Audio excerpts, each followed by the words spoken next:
Assalamualaikum warahmatullahi wabarakatuh. Selamat datang semuanya. Kembali lagi ya, masih bahas tentang HP. Di tangan saya ini ada sebuah HP Sony Xperia Z3 ya, Docomo apa nih? Docomo X3. Tunggu ya. Saya fokuskan dulu untuk kamera.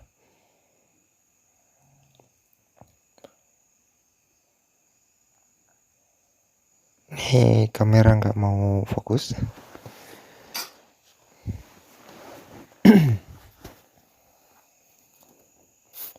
Oke ya, di sini bisa dilihat X3 dengan nomor seri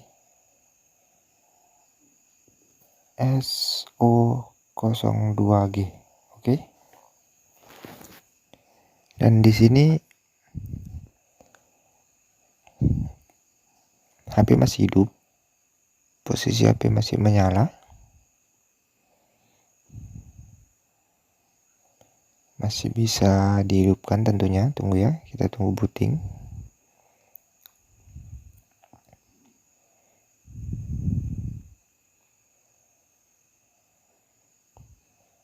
Seperti biasa, kita nggak oprek-oprek mesin karena ini semua sederhana ya.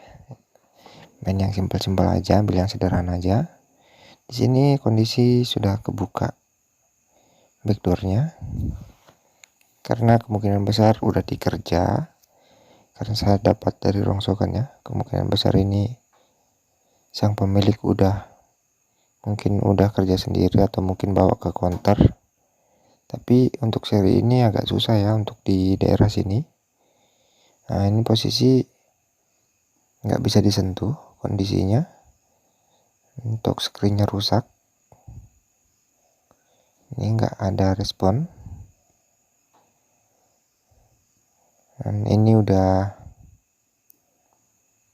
pasti ganti satu set ya, karena nggak mungkin dibuka untuk diganti touchscreen-nya saja. Jadi untuk teman-teman yang mengalami masalah yang sama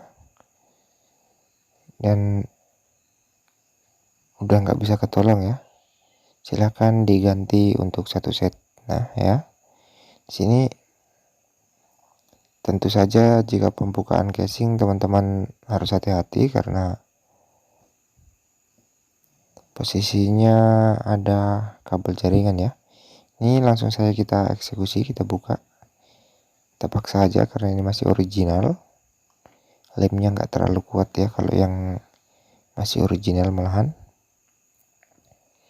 Ini pakai kuku aja udah kebuka. Udah bisa dicabut ya. Nah ini dia. Di sini teman-teman nggak perlu menggunakan alat yang mahal ya. Yang pasti hanya alat seperti biasa saja. Tentunya kalau pasang LCD tentunya lem. Dan untuk bongkar mesinnya tentunya obeng ya. Oke. Jadi nggak perlu beli alat yang mahal-mahal untuk ganti LCD sebenarnya. Dan bisa dikerjakan sendiri asal hati-hati ya. Nah di sini posisi udah kebuka seperti ini kurang lebih. Ini agak keras ya. Nah, dan untuk tipe HP ini soket LCD ada di dalam ya, jadi harus kita bongkar terlebih dahulu.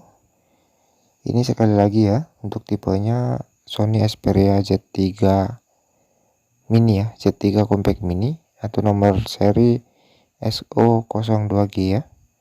Seperti ini kurang lebih dalaman belakang backdoornya, dalam casingnya bagian belakang seperti ini kurang lebih. Silakan teman-teman perhatikan. Ini yang mini ya, karena Z3 ada yang besar dan ini yang mini. Jadi kalau teman-teman yang berbelanja online, spare partnya mohon diperhatikan untuk tipenya SO02G misalkan kan. Di backdoor untuk Sony ada tipenya. Untuk memudahkannya silakan googling saja dengan nomor seri yang ada di backdoor tentunya ya. Nah, kalau teman-teman udah pastikan tipenya, baru teman-teman belanja LCD-nya ya. Jangan sampai kita retur karena nggak cocok, kasihan juga penjualnya, kemudian kita juga rugi ongkir returnya ya. Oke, di sini tentunya kita bongkar untuk baut ya. Minta maaf ini kalau kurang pas kameranya karena agak susah ya, tripodnya pendek doang, kemudian harus ngelihat juga untuk baut-bautnya tentunya. Nah ini ya, saya fokuskan kembali dulu. Untuk kameranya agak, ya maklum lah, kamera HP kentang ya, jadi semoga jelas aja, semoga bisa membantu tentunya, tujuan utamanya. Tujuan kedua untuk dokumentasi, untuk belajar sendiri nantinya ketika udah lupa, karena nggak tiap hari kerja ya, cuma kerja HP pribadi doang. Nah, soket baterai seperti ini, silahkan dicabut baterainya. Nah, ini lem baterai ya, bisa teman-teman bersihkan. Dan kemudian disinilah soket LCD-nya ya, ada di sudut sini. Nah, teman-teman bisa buka saja, kemudian dorong ke depan ya tentunya untuk mengeluarkan LCD-nya. Kemudian kita cabut LCD-nya seperti biasa. Ini masih ada yang nyangkut. Oke, LCD udah kebuka ya, tunggu sabar. Oke, dan ini speaker cuma ini doang ya. Si Sony ini sebenarnya penempatannya sangat bagus, dan untuk Sony Xperia Z3 mini ini lumayan bagus ya penempatan konektor cas dan segala macam, film tray. Oke, lanjut. Dan di sini sudah ada LCD barunya ya, saya sudah pesankan sebelum pembongkaran. LCD udah nyampe, nunggu LCD sampai baru dikerja, seperti itu teman-temannya, kebiasaan saya. Oke, kembali kita masukkan ke lubangnya ya, tentunya soketnya. Ini agak susah teman-teman karena posisi kamera yang kurang mendukung ya. Oke, tunggu dulu, kita atur konektornya ya, kurang lebih seperti ini. Konektornya agak kelipat-lipat dari tokonya, dan TC-nya ini kelepas. Jadi untuk teman-teman sebelum tes LCD silahkan diperhatikan dulu kondisi konektor dan soket touchscreen tentunya, yang paling krusial ya, yang paling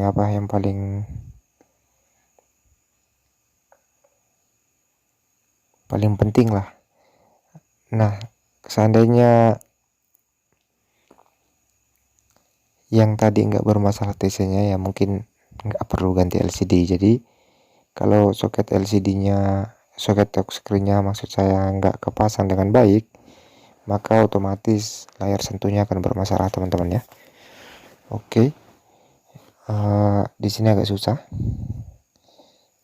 karena posisi ya, kemudian saya harus hati-hati karena jangan sampai ketindis, kasihan LCD-nya orang ya. Ini masih masa garansi, masa check-in. Nah, kemudian seperti ini kurang lebih posisi awalnya. Jadi kita lipat ya, posisinya dilipat untuk ujungnya, ujung dari soket LCD. Bisa teman-teman ikuti dari model lamanya. Oke, wait ya, sabar, saya posisikan dulu sebelum tes. Ini agak susah bro, posisi saya duduk, kemudian di depan saya tripod ya, tripodnya kurang panjang jadi agak mengganggu sedikit, maaf ya. Intinya teman-teman perhatikan soket bekas LCD untuk menyontek ya. Kebiasaan nih nyontek waktunya sekolah, jadi kita harus nyontek karena ini benar-benar baru pertama kali juga saya pasang si Xperia Z3 ini. Oke, setelah posisi benar kita masukkan, kemudian ini ya, kurang lebih seperti ini. Nah, seperti ini teman-teman. Konektor LCD-nya masuk kembali ke sini, kemudian kita pasang baterai tentunya ya. Ini sebelum dilem teman-teman ya, masih pengecekan doang. Jadi kalau teman-teman beli online, jangan langsung dibongkar segel, tapi jangan lupa divideokan ketika pertama datang ya. Dan untuk teman-teman yang mau belanja online, nanti di bawah ada deskripsi ya, di deskripsi ada caranya untuk berbelanja online. Nah, diharapkan hati-hati teman-teman ya untuk pemasangan LCD ini, karena LCD sangat rentan, salah sedikit bisa rugi sendiri ya.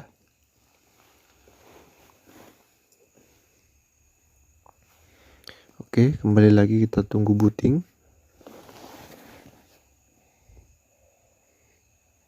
Dan untuk teman-teman yang belum subscribe, mungkin bisa dibantu dengan subscribe channel ini teman-teman, karena channel ini belum ada perkembangan sama sekali ya. Udah hampir setahun belum ada tanda-tanda kehidupan. Jadi mohon bantuannya untuk di subscribe, kemudian di like, komen silakan saja. Semoga video ini membantu untuk teman-teman, jadi ada timbal baliknya ya. Nah, di sini touchscreen udah fungsi ya, karena udah ada respon. Oke. Karena ini HP baru, bisa saya cek. Kemudian hal yang paling pertama saya lakukan biasanya jaringan ya, karena jaringan ini paling krusial ya. Nah, kemudian untuk TC ya, tentunya silakan teman-teman lakukan pengecekan apakah semua bagian bisa disentuh. Oke, jadi di sini semua nomor bisa, dari atas bisa. Kemudian tombol home, tombol back, silakan dites semua sebelum pemasangan. Diharapkan lebih berhati-hati ya. Kamera. Oke, maaf ada penampakan. Ini maaf ya, agak batuk. Kamera fungsi semua oke, depan belakang. Kemudian ini agak susah posisinya ya.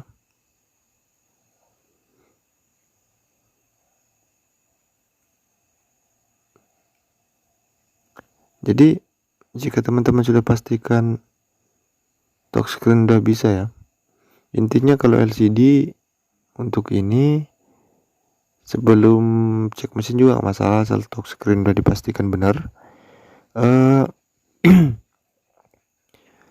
Kita restart dulu ya. Intinya seperti itu.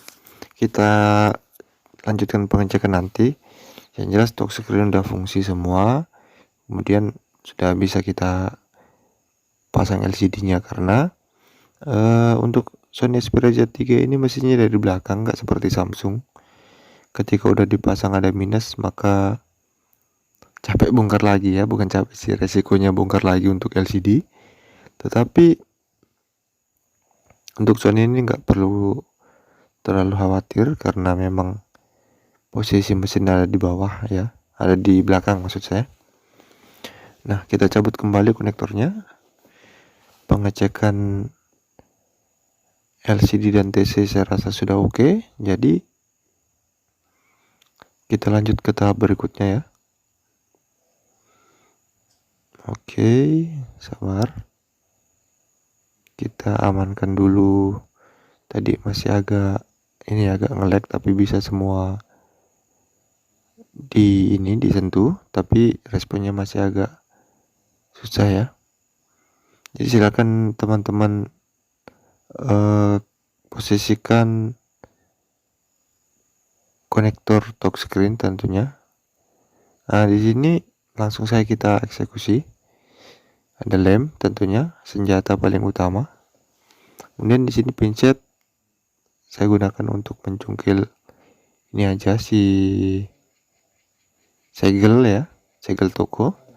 Karena kita sudah pastikan bahwa LCD dan touchscreen ini sudah normal, maka langsung kita eksekusi untuk segelnya. Langsung kita bongkar ya. Kita bongkar, kemudian kita cabut pelapisnya tentunya untuk bertujuan untuk mendapatkan presisi atau supaya apa ya, nggak tebal lah, intinya nggak keluar, supaya press nggak keangkat ya LCD-nya seperti itu. Jadi hal yang biasa saya lakukan, saya cabut semua untuk kemaksimalannya HP. Dan di sini yang paling penting harus hati-hati karena jangan sampai melukai bagian dari LCD. Karena imbasnya akan ke kita sendiri ya. Karena ini segel udah dicacatkan, jadi ini sudah nggak ada garansi untuk yang beli online ya. Sama sih offline juga, kalau segel udah dicabut nggak bakal bisa ini ya. Jadi diharapkan untuk teman-teman sangat berhati-hati.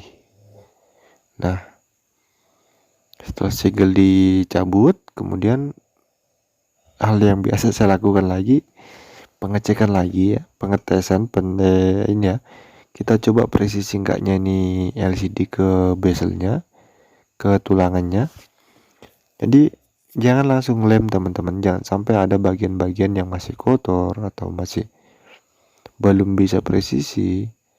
Jadi silakan teman-teman coba lagi.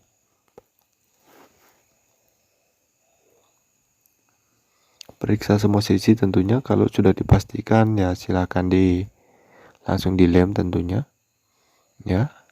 Ini pengecekan presisi ini ya nggak perlu dinyalakan, hanya butuh kepastian aja ya. Jangan sampai dia PHP, buka segel ternyata nggak press. Jadi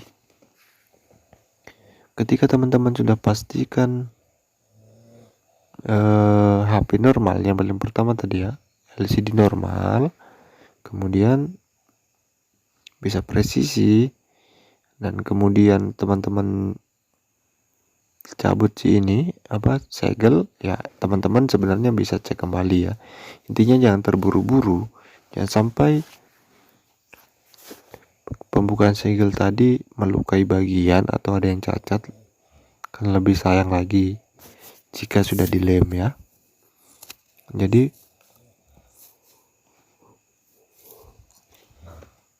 di sini posisi saya cabut kembali ya, karena saya yakin dan percaya saja bahwa LCD dan TC baik-baik aja ya, untuk meyakinkan diri. Hal yang paling pertama, kita siapkan semua bahan-bahannya ya. Kemudian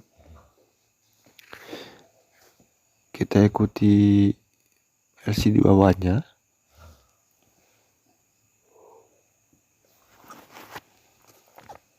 Kameranya nggak mau fokus ya. Kurang lebih seperti itu. Teman-teman silakan lihat ininya sendiri, bekas LCD-nya. Nah, jangan lupa speaker seperti itu. Kemudian langsung kita hajar lem ya. Ini nggak perlu basa-basi. Setelah dicabut, dibersihkan kalau perlu dibersihkan. Kemudian siap pasang kembali, pengecekan selesai. Langsung kita gas untuk pasang LCD. Ya, pengeleman LCD.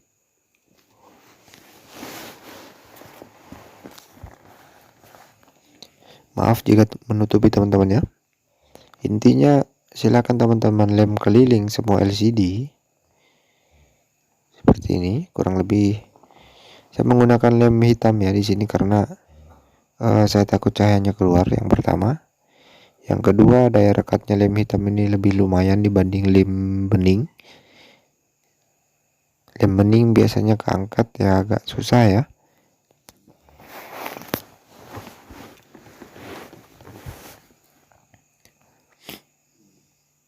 Oke, sabar teman-teman, karena ini bagian kronisnya. Saya pasang dulu stand ya. Ini agak susah jika di depan kamera karena kamera tepat di depan saya. Jadi saya ambil dulu HP. Intinya silakan teman-teman cari stand yang terbaik untuk memasangkan LCD ke bezel ini. Untuk melakukan pengelemannya ini, silakan lakukan dengan sangat hati-hati.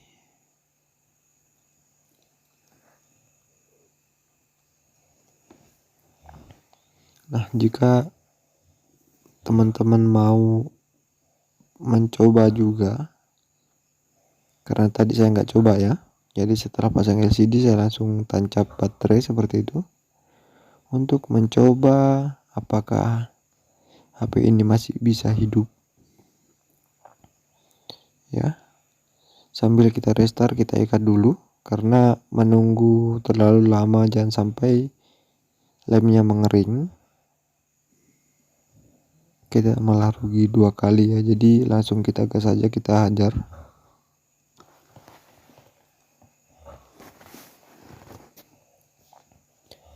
Proses pengeleman seperti biasanya teman-teman. Jadi silakan teman-teman buka-buka channel untuk lihat video yang lain-lainnya. Untuk masalah pemasangan LCD ya, tentunya kurang lebih sama, cuman perbedaan soket dan perbedaan LCD aja. Kalau cara tetap sama, pengeleman dan pemasangan karet seperti ini. Nah, mungkin teman-teman ada yang bertanya, apa fungsinya ini karet? Karet ini berfungsi untuk merekatkan antara LCD dan bezel tentunya.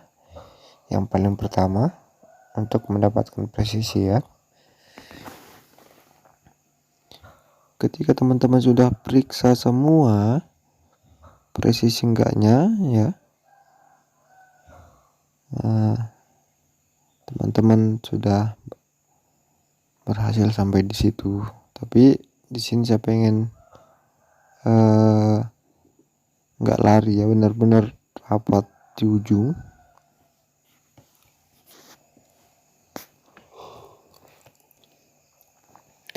Nah, setelah teman-teman rasa pengikatan sudah cukup di bagian semua sisi dari atas ke bawah kemudian kanan ke kiri, teman-teman bisa menunggu pengeringan dan kemudian sisa pemasangan untuk backdoor belakang tentunya. Mungkin cukup sekian ya tutorial kali ini, karena pemasangan backdoor dan untuk baut tadi saya rasa teman-teman sudah bisa karena teman-teman sendiri yang bongkar. Jadi proses ini, pengeringan ini teman-teman ya, kalau bisa agak lama aja supaya nggak keangkat kembali, supaya hasilnya maksimal tentunya ya. Oke, silakan teman-teman tunggu ya, paling minimal 1-2 jam. Cukup sekian dulu teman-teman, semoga bermanfaat. Assalamualaikum warahmatullahi wabarakatuh.